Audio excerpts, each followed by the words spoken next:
Right, so exercise 4E, the final exercise in the coordinate geometry chapter.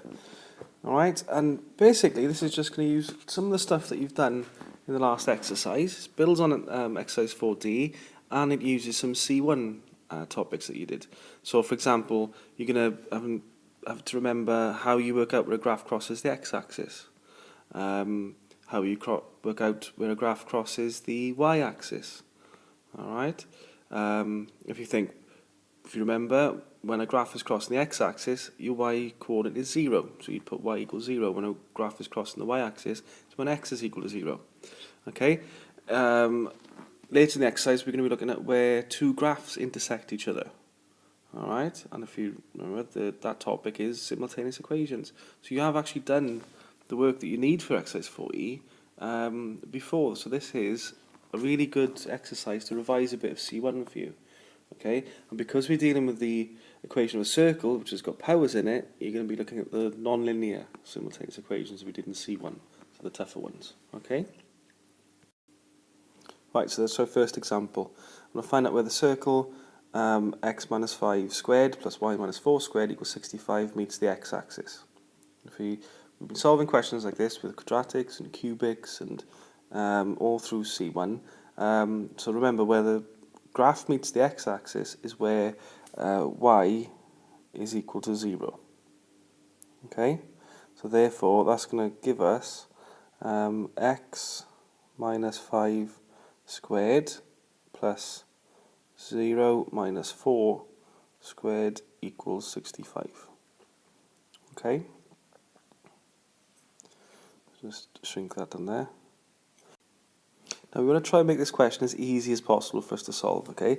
So let's leave that as it is for now. I don't want to expand that if I don't have to. But we can work this out and then take that number to the other side. So this would be 0 take away 4, that's going to be negative 4. Negative 4 squared gives us 16. Okay, so let's just write that in first. So I'll have x minus 5 squared plus 16 is equal to 65. Okay. Now I could expand this out as well, simplify everything, get a normal quadratic equation with the 3 terms and factorize into brackets, or I could just take that 16 across the other side, and then I'll have x minus 5 squared equals a number, and I could square root the other side and solve it that way.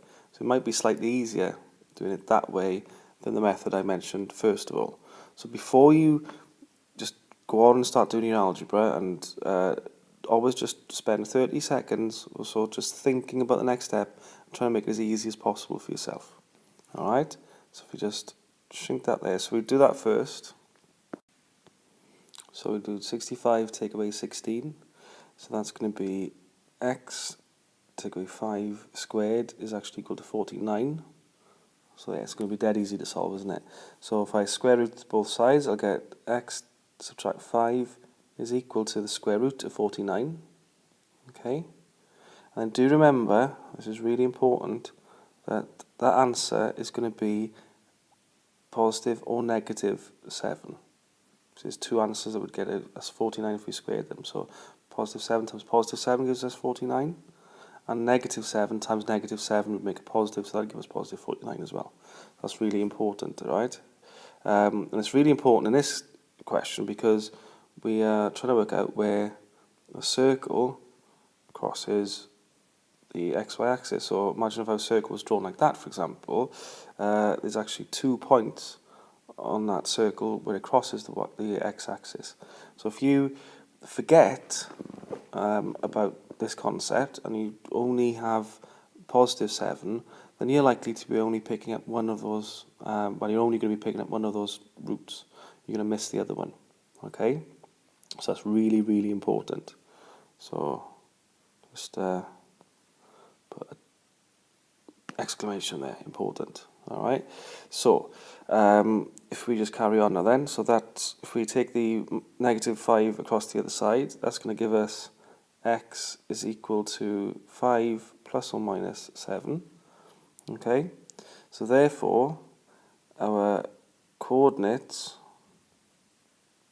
where it crosses the x-axis is going to be, oh, what happened there? It's going to be 5 add 7, so that's 12, 0, and 5 take away 7, so that'd be negative 2, 0.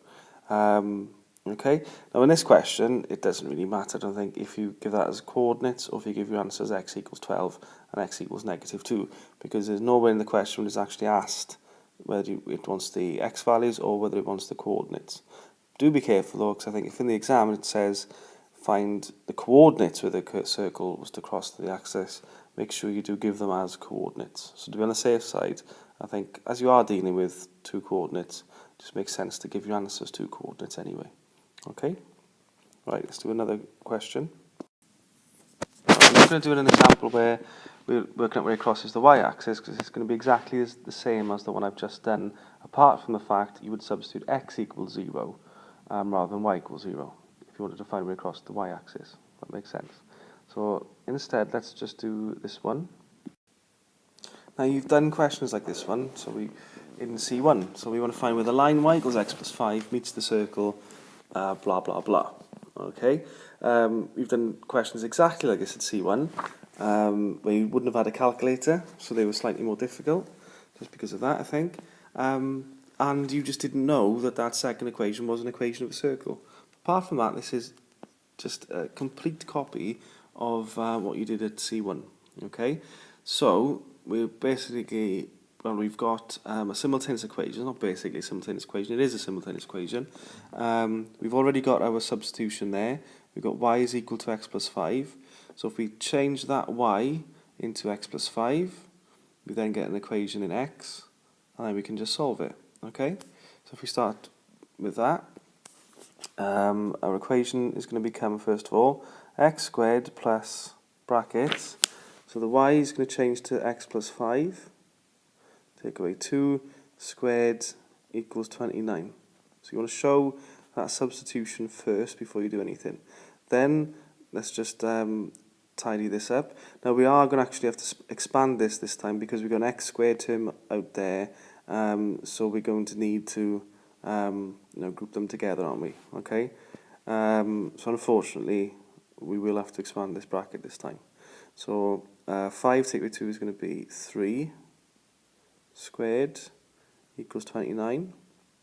Okay.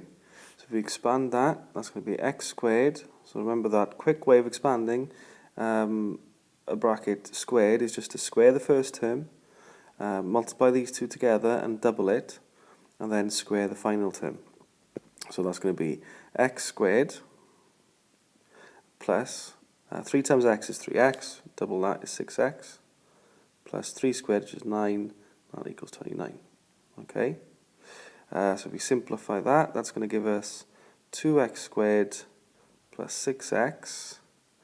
9 take away 29 is going to be take away 20 equals 0. Okay, now before you get carried away and see we've got a 2 in front of the x squared, so this is going to be one of the more complicated ones where we've got brackets 2x, brackets x, or if you start multiplying these things together, looking for factors. Before you do that, always check that you can't simplify this fraction down by cancelling it down. So if I was to divide this fraction by 2, for example, like this equation by 2, then I'm going to get x squared plus 3x minus 10 equals 0. Okay, so it's just bear with me for a minute. Okay, let's just shrink all this down. Oh, better. Okay, make it nice and small there. Alright, so these kind of equations should now really, at this stage in C2, start becoming very easy. Things that you don't really necessarily have to think about. If they still aren't, if these are still causing you issues, then you just need to get a load of these questions and just practice and practice and practice them until it's just dead easy for you. So that's going to go into the double brackets, equals 0, x, so that's going to be plus 5 minus 2. Okay, so So there's our answer. Alright. And then that's going to give us, obviously, x is equal to -5 and x is equal to 2. Okay. So again, we haven't finished our question, so if we go back, because we've come to a mini conclusion now, if you just read the question again, we want to find where the line meets the circle. So we've got the x coordinates of the 2 points, we now need to find the y coordinates of the 2 points. It's really important when we find these y coordinates that they match up with their corresponding x coordinate. So I think at this stage, a good idea is to split this into 2 columns. Okay, so you've got x equals -5 and x equals 2, and do it at find the y values at exactly the same time. Okay, so we know we're going to end up using that linear equation, so that would be y equals x plus 5. We don't have to use that equation, by the way. You've got 2 to choose from, but you know, it'd be a bit mad to use that one, wouldn't it? Because it's just more complicated. Whereas if we just stick -5 into and 2 into these, then it's going to be a lot easier and a lot simpler. So that's going to give us y is equal to -5 plus 5. That's going to be 0. And over here, I'm going to have y is equal to 2 plus 5, which is 7. Okay, so then give your answers as coordinates. Right? And all you have to do is just pair up these numbers that you've got there to conclude. So therefore, line meets circle at, so we've got -5, 0, and 2, 7. Okay, sorted. So, like I said, all of that is exactly. What have I done there?